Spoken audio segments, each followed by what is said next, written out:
ಸ್ಕೂಟರ್ಗೆ car ಡಿಕ್ಕಿ ಹೊಡೆದು ಯುವತಿ ಸಾವನ್ನಪ್ಪಿದ್ದಾರೆ. ಆಕೆಯ ತಾಯಿ ಗಾಯಗೊಂಡ ಘಟನೆ ನಿಟ್ಟೂರು ಕೆಎಸ್ಆರ್ಟಿಸಿ ಡಿಪೋ ಬಳಿ ನಡೆದಿದೆ.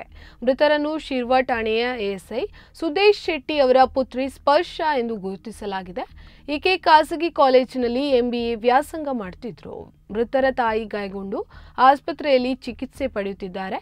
ಉಡುಪಿ ಕುಂದಾಪುರ ರಾಷ್ಟ್ರೀಯ ಹೆದ್ದಾರಿ 66ರಲ್ಲಿ ರಾಕೇಶ್ ಅವರು ಕಾರನ್ನು ಕರಾವಳಿ ಕಡೆಯಿಂದ ಸಂತೆಕಟ್ಟೆ ಕಡೆಗೆ ವೇಗದಲ್ಲಿ ಚಲಾಯಿಸಿಕೊಂಡು ಬಂದು ಕರಾವಳಿ ಕಡೆಯಿಂದ ಸಂತೆಕಟ್ಟೆ ಕಡೆಗೆ ಆಗಮಿಸುತ್ತಿದ್ದ ಸ್ಕೂಟರ್ಗೆ ಡಿಕ್ಕಿ ಹೊಡೆಸಿದ್ರು. ಪರಿಣಾಮ ಸ್ಕೂಟರ್ನಲ್ಲಿದ್ದ ಶರ್ಮಿಳಾ ಹಾಗೂ ಪುತ್ರಿ ಸ್ಪರ್ಶ ಅವರಿಗೆ ಗಾಯವಾಗಿದ್ದು ಮಣಿಪಾಲದ ಖಾಸಗಿ ಆಸ್ಪತ್ರೆಗೆ ದಾಖಲಿಸಲಾಗಿತ್ತು.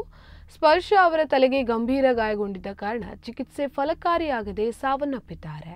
ಉಡುಪಿ ಸಂಚಾರ ಪೊಲೀಸ್ ಠಾಣೆಯಲ್ಲಿ ಪ್ರಕರಣ ದಾಖಲಾಗಿದೆ.